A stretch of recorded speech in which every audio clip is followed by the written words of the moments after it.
ना मैं एक बार अपने सारे गेस्ट को एक बार इंट्रोड्यूस करा दूं। हमारे साथ मदन गुप्ता हैं, ज्योतिषाचार्य। हमारे साथ अरुण कुमार वाधवानी हैं जो प्रोफेसर हैं, उनसे भी जानकारी लेंगे। अशोक वासुदेवा हमारे साथ लगातार जुड़े हैं, ज्योतिषाचार्य। प्रशांत कुमार हमारे साथ जुड़े हुए हैं। मैं अब रुक करूंगी प्रोफेसर अरुण कुमार वाधवानी का। प्रोफेसर जी, आपसे ये पूछना चाहूंगी, जैसे कि कह रहे हैं लगातार हम इस सूर्य ग्रहण की बात कर रहे हैं, बात साइंस पर आ रही है। अगर साइंस और धर्म जुड़ा हुआ है तो इतना ज्यादा अलग कैसे हो सकता है? क्योंकि कईयों का कहना है कि खाना खाने से कोई फर्क नहीं पड़ेगा, लेकिन कई ज्योतिषाचार्य कह रहे हैं कि खाना खाने से फर्क पड़ेगा। तो किस तरह से लें इस चीज को? हाँ मैडम, एक्चुअली में क्या, जैसे मैंने आपको पहले भी बताया कि ये डिपेंड करता है पर्सन टू पर्सन। तो जिस तरीके से अपना हर व्यक्ति का अपना अलग हॉरोस्कोप होता है, और जो 9 ग्रह हैं उन 9 ग्रहों के परम्यूटेशन कॉम्बिनेशन बनते हैं। तो लाखों परम्यूटेशन कॉम्बिनेशन बनेंगे। तो हर डिग्री एक ब्रह्मांड इक्वल टू 360 डिग्री, और 1 डिग्री इक्वल टू 60 मिनट, और 1 minute equal to 60 degree 60 second. तो ये जो कॉम्बिनेशन बनेगा 9 ग्रहों का परम्यूटेशन कॉम्बिनेशन साइंस है, ये मैथमेटिक्स है। ये जैसे हमारे इसमें हम ये पढ़ते थे 10th क्लास में पढ़ते थे मैथमेटिक्स। तो उसका जो कॉम्बिनेशन बनता है तो उसके हिसाब से डिसाइड होता है कि किस व्यक्ति का हॉरोस्कोप कितना मजबूत है। जिस व्यक्ति का ज्यादा मजबूत होगा तो आपने देखा होगा कि उस व्यक्ति को कोई बीमारी नहीं होगी। कोई हेल्थ केस में बहुत अच्छा है तो उसको कोई डिजीज नहीं होगी। और जिस तरीके से कोविड सभी व्यक्तियों को नहीं हुआ था, किसी को हुआ किसी को नहीं हुआ, राइट। तो ये डिपेंड करता है पर्सन टू पर्सन। तो जिस तरीके से मेडिसिन के अंदर किसी को फीवर होता है या हेडेक होता है तो अपन पेन किलर देते हैं या पैरासीटामोल देते हैं, तो उसी तरीके से ये this is a sound therapy. जिस तरीके से अपन स्टोन पहनते हैं, जैसे लाइटिंग अरेस्टर होता है, तो लाइटिंग अरेस्टर में क्या होता है कि जैसे बिजली ऊपर से गिरी बिल्डिंग में और वो बिल्डिंग में जाने नहीं दिया, लाइटिंग अरेस्टर क्या करता है, उसको एब्जॉर्व करके सीधा अर्थ के अंदर डाल देता है। तो इसी प्रकार इन जो स्टोन थेरेपी होती है, स्टोन थेरेपी में पुखराज, मोती ये सब धारण किए जाते हैं। तो बॉडी के अंदर जो नेगेटिव वेव्स आ रही है प्लैनेट्स की, उन प्लैनेट्स को ये एब्जॉर्व करता है और बॉडी में प्रवेश नहीं करने देता। यानी कि अरुण जी, ये माना जाए कि ये मैंडेटरी नहीं है कि आप कुछ खा ही नहीं सकते हो। अगर आपका इम्यूनिटी लेवल इतना अच्छा है और आपको अलाउ करता है कि खा सकते हो तो खा सकते हैं। बिल्कुल खा सकते हैं। एग्जैक्टली ये डिपेंड करता है पर्सन टू पर्सन। अब जैसे अच्छा दूसरा, जैसे मैंने आपको पहले भी बताया कोविड में भी मैंने क्या किया था कि जो मैंने फर्स्ट रिसर्च पेपर लिखा था जून 2020 में, उसमें मैंने यही लिखा था कि इंडिया का जो टाइटल था पेपर का, वो यही लिखा था कि successful development of the vaccine based on. बाकी मेहमानों को भी ले लेते हैं इसी चर्चा पे। मदन गुप्ता भी हमारे से जुड़े हुए हैं, ज्योतिषाचार्य हैं मदन गुप्ता भी। मदन जी, क्योंकि प्रोफेसर साहब कह रहे हैं कि आप खा सकते हैं और इम्यूनिटी लेवल पर डिपेंड करता है, ज्योतिष के लिहाज से क्या ये सच है, क्या ये सही है?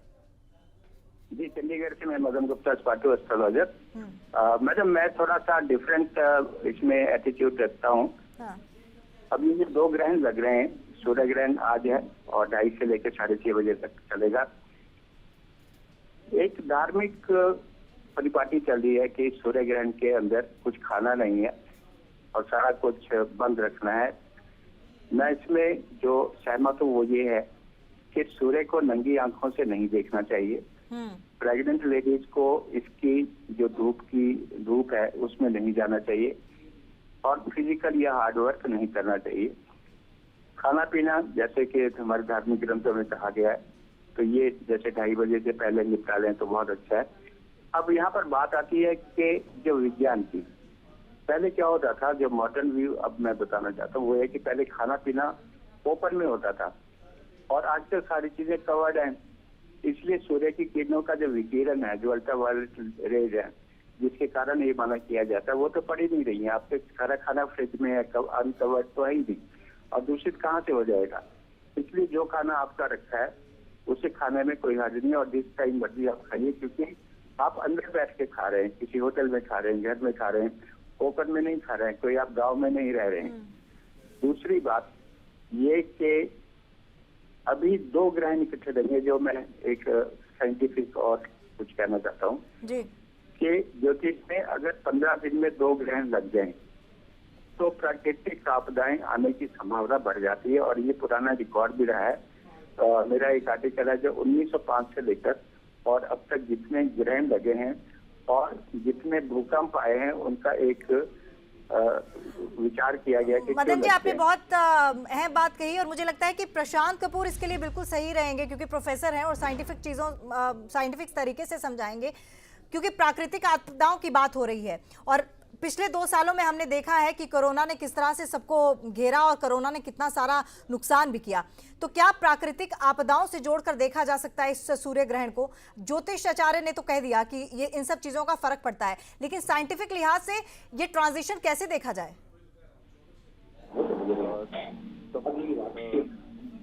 आप मुझसे बात कर रहे हैं या प्रशांत जी? जी प्रशांत जी से पूछना चाहूंगी। कबरा जी, ज्योतिष के हिसाब से अगर हम मेदिनी ज्योतिष की बात करें तो तुला राशि पर ग्रहण लगना, तुला राशि सूर्य की नीच राशि मानी गई है, डेबिलिटेशन साइन है। तो इसमें ये जो अभी ग्रहण लग रहा है 7 डिग्री 49 मिनट में जो सूर्य जिस स्थिति पे होंगे, तो जितने भी दुनिया में राजा हैं, पूरे विश्व के राजा हैं, वो अपनी गलतियों को छुपाने के लिए कोई ना कोई ऐसा रास्ता निकालेंगे ताकि जनता का ध्यान कहीं ना कहीं और बढ़े। अब जिस तरह से अभी ये ग्रहण शुरू हुआ है, अगर हम भारत की भी बात करें तो भारत में जनसंख्या नियंत्रण कानून आने के पूरे चांसेस प्रशांत जी, बनते हैं। दुनिया के राजा से मैं मतलब समझ नहीं पाई, थोड़ा विस्तार से समझाइएगा। जितने देखिए, राजा से मतलब है कि पूरे दुनिया के जितने भी प्रेसिडेंट, कहीं जैसे इंडिया में प्राइम मिनिस्टरशिप को ज्यादा इंपॉर्टेंस दी जाती है, हाँ। कुछ विश्व के कुछ कंट्रीज में प्रेसिडेंटशिप को ज्यादा इंपॉर्टेंस दी जाती है। तो जितने भी विश्व हैं उनमें जितने भी किंग हैं वो अपनी गलतियों को छुपाने के लिए कुछ नया रास्ता निकालेंगे, जनता का ध्यान कहीं ना कहीं और बटाएंगे। जैसे मैं एक एग्जांपल दे देता हूँ। अब ये जो भी अभी ये ग्रहण शुरू हुआ है, ईरान में स्थिति और ज्यादा बिगड़ेगी और 17 जनवरी 2023 को जैसे ही शनि ट्रांजिट में आएंगे कुंभ राशि में, तब जाकर वहां पर हालात काबू में आएंगे। बिकॉज आपने देखा भी होगा ईरान में जिस तरह से लेडीज के ऊपर अत्याचार बढ़ रहे हैं। और अगर हम तुला राशि की बात करें तो पश्चिम दिशा की राशि है, तो पश्चिम में अत्याचार बहुत ज्यादा बढ़ेंगे। पश्चिम में ईरान भी आता है, आपका पाकिस्तान, वेस्ट इंडिया की भी बात करें, ड्रग्स के केसेस बहुत सारे बढ़ जाएंगे। बॉलीवुड की कुछ सेलिब्रिटीज का अभी इमीडिएट नाम आएगा, विद इन 3-4 डेज आप देखेंगे। एंड इसके साथ साथ कुछ सेलिब्रिटीज के कनेक्शन, क्योंकि गुरु के ऊपर शनि की भी दृष्टि है जब ये ग्रहण शुरू होगा मीन लगन के ऊपर, तो कुछ बड़े व्यापारी वर्ग के ऊपर गवर्नमेंट का कोई बहुत बड़ा एक्शन। एंड इसके साथ साथ सेलिब्रिटीज के ऊपर कनेक्शन, जो ज्योतिषी वर्ग है, डिवाइन साइंस से जो लोग जुड़े हुए हैं, उनके ऊपर कोई बहुत बड़ा एक्शन होने जा रहा है। और साथ में जो वस्तु है, अनाज है, उनकी कीमतें भी बढ़ेंगी बहुत ज्यादा। और देखिए, तुला राशि शुक्र की राशि मानी गई है। शुक्र क्लोज डिग्री पर कंबशन हुआ है और ये कंबशन जो हुआ है, वीनस यहाँ पे 8 डिग्री 29 मिनट, ऑलमोस्ट 1.5 डिग्री का क्लोजर है सूर्य के साथ। तो ये बताता है कि लेडीज के ऊपर अत्याचार अचानक ही बढ़ेंगे। तो देखिए, अगर गवर्नमेंट, जैसे हम देखते भी हैं कि गवर्नमेंट एक तरह से मानती भी है ज्योतिष को और कई जगह पर हिपोक्रेसी भी होती है, तो अगर गवर्नमेंट इस चीज को अच्छे तरीके से ले तो उन्हें चाहिए कि लेडीज के लिए सिक्योरिटी पैरामीटर्स बढ़ा दिए जाएं। अदरवाइज आने वाले दिनों में आप लोगों को शुभ खबरें नहीं मिलेंगी। आप लोगों को बहुत सारी ऐसी खबरें मिलेंगी कि लेडीज के ऊपर अचानक ही अत्याचार पूरे विश्व में बढ़ने शुरू हो गए, और वो भी पश्चिम दिशा में। जैसे मैंने कहा भी, ईरान में अभी अत्याचार और बढ़ेंगे। प्रशांत जी, जो तमाम बातें आपने सूर्य ग्रहण के बाद होने वाली बताई हैं, चाहे वो महिलाओं पर अत्याचार की बात हो, चाहे वो जो राजा आपने कहा कि चीज़ें छुपाते हैं, पॉलिटिशियंस हो गए उनमें, तो मुझे लगता है कि ये तो कवायद काफ़ी समय से चली आ रही है। कोई अपनी गलती नहीं मानता है जो ऊपर के पद में बैठा होता है। हमारे साथ जो तमाम मेहमान हैं, मेरी उनसे भी गुजारिश है, अशोक वासुदेवा जो हैं, और साथ ही साथ हमारे साथ प्रोफेसर हैं प्रशांत कपूर, हमारे साथ मदन गुप्ता है और प्रशांत कपूर हैं। मेरी तमाम मेहमानों से गुजारिश है कि अगर आपको कहीं भी लगता है किसी भी बात से आप असहमत हैं, किसी भी मेहमान की बात से असहमत हैं, तो आप कृपया करके वहाँ पर अपना सवाल या फिर अपनी बात रख सकते हैं, क्योंकि ये प्लेटफॉर्म इसीलिए हमने बनाया है कि ताकि तमाम जो भ्रांतियाँ हैं इस सूर्य ग्रहण से जुड़ी हुई दर्शकों की, आपस हमारी आपकी, वो तमाम भ्रांतियां दूर हो सके और एक सटीक जानकारी जो है हमारे प्लेटफॉर्म के जरिए आपको दे जा सके। अशोक जी के पास चलूंगी क्योंकि काफी समय से उनको इंतजार करवाया है। अशोक जी, प्रशांत कपूर ने तो तमाम चीजें ही नकार दी, कुछ भी हो वो तमाम चीज़ें नकार दी कि कोई फर्क नहीं पड़ता है, और साथ ही साथ उन्होंने कहा कि जो ऊपर के पद पर बैठे हुए हैं, जो राजा है, चाहे वो प्रधानमंत्री है, चाहे वो चीफ मिनिस्टर है, चाहे वो प्रेसिडेंट है, वो अपनी गलतियों को छुपाने की कोशिश करेंगे और साथ ही साथ महिलाओं पर अत्याचार बढ़ेंगे ईस्ट कंट्रीज पर। कितना सहमत हैं आप इससे? लेकिन मैं इस चीज से तो सहमत नहीं हूँ कि इस तरह की चीजें को राजा करेगा। पहली बात तो ये है। दूसरी बात यह है कि एक उदाहरण आपको दे देता हूँ। प्रशांत जी ने बोला कि वो इन चीजों को नहीं मानते हैं। मैं जरा थोड़ा ज्यादा पीछे नहीं लेके जाऊंगा। मैं लेके जाऊंगा जी 26 दिसंबर 2019। मैं एक न्यूज चैनल में बैठा था, वहां पर इस बात का जिक्र आया, धनु राशि के ऊपर इसी तरह ग्रहों का जमघट लगा हुआ था। तो जैसे मैं आपके पास बैठा हूँ इसी तरह उस दिन भी बैठ गया और मेरे मन विचार में को नहीं था कि ग्रहण पर मैंने बोलना क्या है, वही बोलना है जो हम हर बार बोलते हैं। लेकिन जब मेरी नजर ग्रहों पर पड़ी तो मैंने क्या देखा कि पूरे के पूरे ग्रह जो है धनु राशि के ऊपर इम्पैक्ट डाल के बैठे हुए। तब मैंने एक शब्द बोला था, भूतो ना भविष्यति, ना कभी ऐसा हुआ ना कभी ऐसा होगा। आने वाले 6 महीने में पूरे विश्व के अंदर त्राही त्राही होगी, लाखों लोग मरेंगे, विश्व युद्ध हो सकता है या कोई महामारी हो सकती है। किसी ने माना नहीं, साइंटिस्ट मेरे ऊपर उल्टे सीधे होके पड़ गए। मैंने कहा ठीक है 26 जून 2020 को मिलेंगे दोबारा, क्योंकि वो दूसरा ग्रहण लगा था बहुत बड़ा। ये धनु राशि पर था, वो मकर राशि के ऊपर ग्रहण था। अब देखिए वहां पर आके निवारण शुरू हुआ। उसके बाद में 11 जनवरी 2021 जहां पर इस समस्या का समाधान निकलना शुरू हुआ, वहां पर भी मकर राशि के ऊपर 6-7 ग्रहों की दृष्टि पड़ी थी। तो ग्रहों का असर दुनिया में होता है, विश्व में होता है, विश्व के पर्यावरण पर होता है, बीमारी ठिमारी में होता है, बड़ी घटनाएं होती हैं। अब उसके बाद में एक एपिसोड और हुआ जो किसी ने सोचा नहीं। अब आप देखिए कि जिस समय ये ग्रहण आना था उससे पहले पूरी दुनिया में एक विश्व युद्ध का सिनेरियो बन करके बैठा हुआ है। ये मैं मानता हूं कि ये सारे का सारा असर केवल ग्रहों का असर है और ये आने वाले समय के अंदर और भी भयंकर रूप लेगा। लेकिन क्या भारतवर्ष इसमें इन्वॉल्व होगा? क्या भारतवर्ष के ऊपर इम्पैक्ट डलेगा? कर्क राशि और मकर राशि के ऊपर कोई फर्क नहीं पड़ेगा। दोनों राशियां बिल्कुल सेफ बैठी हैं।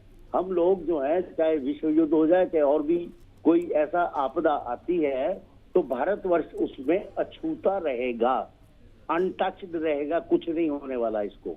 क्योंकि हम लोग एक ऐसे औरा के अंदर बैठे हुए हैं जहां पर मेरा ख्याल से भाव, भक्ति, पाठ, पूजा इतना भारतवर्ष में कभी नहीं हुआ जितना आजकल हो रहा है। चाहे कोई भी धर्म का व्यक्ति हो, कोई भी धर्म का भारतवर्ष का व्यक्ति हो, वो पूर्ण रूप से अध्यात्म में डूबा हुआ है। तो ये वाला जो भारतवर्ष है, भारतखंडे जो बोलते हैं ना, जम्मू द्वीपे भारतवर्ष है भरतखंडे, ये जो भरतखंड है भारतवर्ष का, कि ये अछूता रहेगा और इसमें कुछ नहीं होगा। लेकिन ऐसा नहीं है कि असर नहीं होता है, असर होता है। हाँ, ये अशोक जी, असर होता है, जैसा कि उन्होंने भी कहा, ये नहीं कहा कि उन्हें असर नहीं होता, उन्होंने कहा कि इम्यूनिटी लेवल पर डिपेंड करता है। लेकिन मेरा एक जहन में सवाल आ रहा है, मैं ये पूछना चाहती हूँ, जैसे हम लोगों का काम है बातचीत करना, बोलना, हम यहाँ पर लगातार समाचार देते हैं, आप तक इन्फॉर्मेशन पहुँचाते हैं, रिपोर्टर्स हमारे लगातार लगे हुए हैं। जब धूप में इतना सारा काम कर लें तो कहीं ना कहीं शरीर पानी मांगता है। आप खाना खाने के लिए एकदम बच सकते हैं, थोड़ी देर के लिए आप बच सकते हैं, एक दिन के लिए बच सकते हैं, लेकिन पानी की ज़रूरत पड़ती है। तो ऐसी अवस्था में क्या तब भी पानी नहीं पीना चाहिए? और अगर पानी पी लिया, अगर आपको बहुत ज़रूरत है, लगातार बोलते बोलते थक जाते हैं, रिपोर्टर्स भी थक जाते हैं, कई ऐसे काम हैं जिनमें ज़रूरत होती है, तो क्या तब भी नहीं पी सकते? अगर पी लिया तो फिर क्या करें? देखिए, बीमारी में ये बात हमारे शास्त्रों में बोली गई है। बीमारी में, सफर में, जब भी आप कभी ट्रैवल कर रहे हो या आप बीमारी से गुजर रहे हो, या आप विदेश में हो, तो फिर इन नियमों के पालन करने की आवश्यकता नहीं है। तो फिर आप केवल अपने शरीर का ध्यान रखें। चलिए अशोक जी, ठीक है, आपके पास दोबारा आएंगे। मदन गुप्ता के पास चलते हैं, उनसे बात करते हैं। मदन जी, आपसे मेरा सवाल ये है कि ये सब चीजें भगवान की बनाई हुई हैं, सूर्य, चंद्रमा, ये पूरा यूनिवर्स, ये पूरा ब्रह्मांड उसी का बनाया है, हम आप सब उन्हीं के बनाए हुए हैं। तो फिर मंदिर के कपाट बंद क्यों किए जाते हैं? भगवान पर कैसा असर? मैं मानता हूँ ये खगोलीय घटना है। हाँ। और ये ग्लेशियल जो इंसिडेंट हैं, ये तो आज नहीं, साल में कितनी बार होते रहते हैं जी। और ये जो कपाट बंद किए जाते हैं, ये धारणा यही रहती है कि सूर्य ग्रहण के समय विकिरण होती है। हाँ। और उससे संक्रमण होने की संभावना रहती है, इसलिए एक प्रिकॉशनरी से एक मंदिर के कपाट बंद कर दिए जाते हैं ताकि वहाँ पर संक्रमण ना हो। और जो लोग इसी बहाने लोग बाहर रहे, मंदिर में ना आए और ट्रैवल ना करें। जी लेकिन बात तो फिर वहीं पर आ जाती है कि आज हम आधुनिक जीवन में जी रहे हैं, और जैसे आपने पानी की बात करी, पानी की रिक्वायरमेंट है तो पानी तो पीना ही पड़ेगा। फिर बहुत सारी एक्सेप्शन, जैसे वासुदेव जी ने बताया कि यदि कोई बीमार है, ओल्ड एज में है, प्रेग्नेंट है या दवाई खा रहे हैं, तो उनके ऊपर ये वाला लागू नहीं होता नियम। और मैं तो, मेरे बहुत सारे लेख अभी इसी पर ही छपे हैं, ये मैंने लिखा है कि आप सुविधा अनुसार नॉर्मल रहिए, ग्रहण में बहुत ज्यादा हेक्टिक एक्टिविटी ना करिए, बहुत ज्यादा टेंशन मत रखिए, इसको एक नॉर्मल इंसिडेंट लेके ही चलिए। बात जो मेरी पीछे छूट गई थी वो है कि 2 ग्रहण लगातार लग रहे हैं, 15 दिन के अंदर लग रहे हैं, और मजे की बात यह है कि दोनों ग्रहण, जो चंद्र ग्रहण और सूर्य ग्रहण है, इनका जो वक्त है वो भी 2.5 से लेकर 6.5 के बीच है, दोनों ही मंगलवार को लग रहे हैं। पहले हमने इतनी बार देखा है कि जब ये 2 ग्रहण 15 दिन के अंदर लगते हैं तो कहीं न कहीं प्राकृतिक आपदाएं आने की आशंका रहती है, चाहे वो सुनामी के रूप में हो और या भूकंप हो, तूफान हो, एयर क्रैश हो, मौसम का बिगड़ना। जैसे इस साल मुझे लगता है कि सर्दी बहुत ज्यादा होगी और सीजन का उल्टा सीधा चेंज हो जाना है, ये संभावना इन दोनों ग्रहण का असर रहेगा। दूसरी बात जो इन्होंने करी कि तुला राशि में लग रहा है, तुला राशि में तो लग ही रहा है, लेकिन जो राजा वाली बात करी, तो आज राजा की अगर हम बात करें तो सुनक ऋषि भी तो प्रधानमंत्री बनने जा रहे हैं, तो नीच राशि का सूर्य वहाँ क्या करेगा, बल्कि वो तो नीच राशि का सूर्य तो उनको राजपाट दे रहा है। जिस कम्युनिटी का, जिस देश का सूरज कभी डूबता नहीं था पूरे वर्ल्ड में, वो डूब गया, और आज एक भारतीय जो है वो ऐसे देश का प्रधानमंत्री बन गया जिसने पूरी दुनिया पर राज किया। सन 1998 सितंबर के महीने में हमने एक सम्मेलन कराया था चंडीगढ़ में, और उसमें हमने टॉपिक रखा था कि भारत 2021वीं सदी में कैसा होगा। हमारे 10 एस्ट्रोलॉजर थे जिनका एक विचार था, जो कंसेंसस था, वो ये था कि भारत 2020 के बाद वर्ल्ड पर राज करेगा और विश्व गुरु तो बनेगा ही बनेगा, और संसार का कोई ऐसा देश नहीं रहेगा जहां पर हिंदुस्तानी ना हो। और आज आप देखिए 2022 चल रहा है, 2020 के बाद हमने कहा था कि भारत जो है पूरे विश्व पे राज करेगा। आज बताइए दुनिया का ऐसा मुल्क कौन सा है जहां पर भारतीय नहीं है। चलिए मदन जी, आप बने रहिए हमारे साथ, और हमारे तमाम मेहमान लगातार हमारे साथ बने हुए हैं, और इसी खबर पर हम सुबह से भी लगे हुए हैं, और हमारा बस मोटिव यही है कि आप तक सटीक जानकारी आप तक पहुंचा सकें, और किसी भी तरह का भ्रम, किसी भी तरह की भ्रांति जो है आप अपने जहन पर ना रख के जाएं।